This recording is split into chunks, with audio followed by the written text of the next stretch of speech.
বাদে ঘুরতে আইসা একটা কাহিনী দৃশ্য দেখলাম। আমার এক ভাই কুলমি শাক তুলতেছে, যেটারে আমরা অরিজিনাল যেটা পানিতে হয় কুলমি শাক, ওই কুলমি শাকটা তুলতেছে। এই যে দেখেন পানিতে আমরা দেখতেই পাইতেছেন।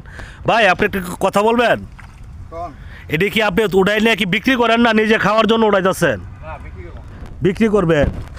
ও তাহলে একবারে তুললে একবারে সাথে সাথে ধোয়া দিয়ে উঠাইতেছেন, পানিও বেশ পরিষ্কারই দেওয়া যাইতেছে, জিনিসগুলো একবারে পরিষ্কার। এনে নিচে বালু মাটির মধ্যে এটা হয়েছে একবারে পরিষ্কার, একবারে পরিষ্কার জায়গার মধ্যে হয়েছে। এটা আমার কাছে খুব ভালো লাগছে, আমিও যাওয়ার সময় দেখি নিব কটা।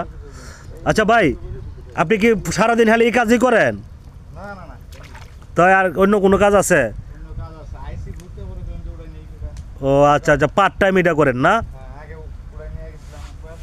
মানে পার্ট টাইম সেই কুলমি উঠানোর কাজটা করে, উঠাই নিয়ে বিক্রি করে, যাও 100-150 টাকা, যাও আর কি খরচের টাকাটা হয়ে জায়গা।